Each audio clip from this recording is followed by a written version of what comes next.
So, Paul Deckert, thank you so much for joining us today. Thank you. And can you tell us a little bit about you, your company, and then a little bit about what we've talked about with Payments as a Lifeline and getting right money to the right places? Sure. So, Paul Deckert, retired Marine Colonel, dysfunctional lawyer, as are so many of us, master's in emergency preparedness, Homeland Security, and with our relationship and us with the U.S. Disaster Response Coalition, working around the country, the focus of the last couple of years has been in the Gulf Coast area. You've seen a lot of activity, particularly in Southwest Louisiana last hurricane season, and then in the Dallas area during the during the winter with the ice storms. So we've had a lot of activity in those areas.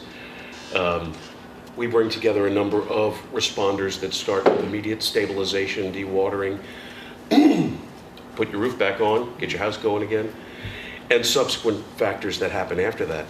So how does that help? Where does payments come into that? Well, that's what keeps everything moving. And what we see when we roll into an area, we'll start with Lake Charles. It was almost similar to the Virgin Islands. There was nothing. It was wiped clean. Not only was there no electricity, there was no telecommunication, which meant there was no data. There's no data, there's no banking, there's no money.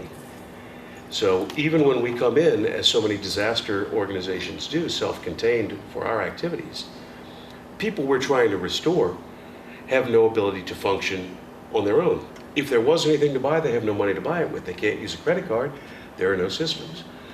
So to the extent that we have an ability working with you all on some of these things to arrange through the entirety of the system, feds to state, state to county, county to municipality, municipalities out to people, people back up the chain the other way, people to contractors, contractors to their suppliers, and the whole thing works. So a whole network, Right. platform. Well, I love what you're saying. So I was in Houston for Harvey, and it was that same problem where you couldn't get the community going because the merchants couldn't accept money, and Exactly. people couldn't get to money because everything was underwater.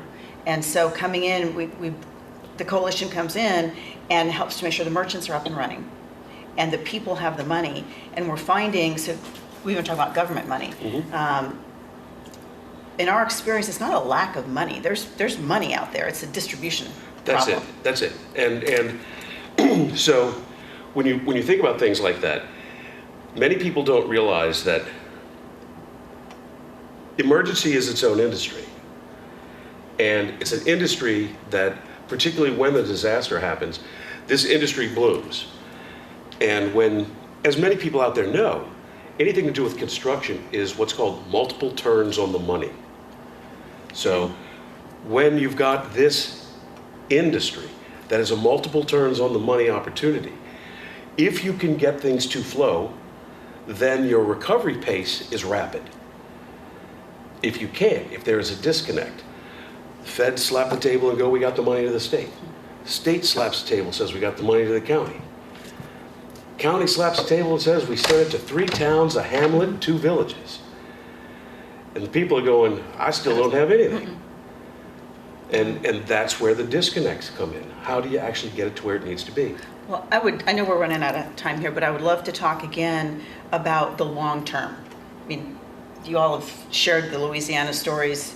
I've shared the Houston stories where 2, 3, 4, 5 years, that money has not gotten into the hands of the people, and you can't rebuild your home or your business or your community without money. That's correct. All right. Well, thank you so much for your Thank time. you. It was a pleasure.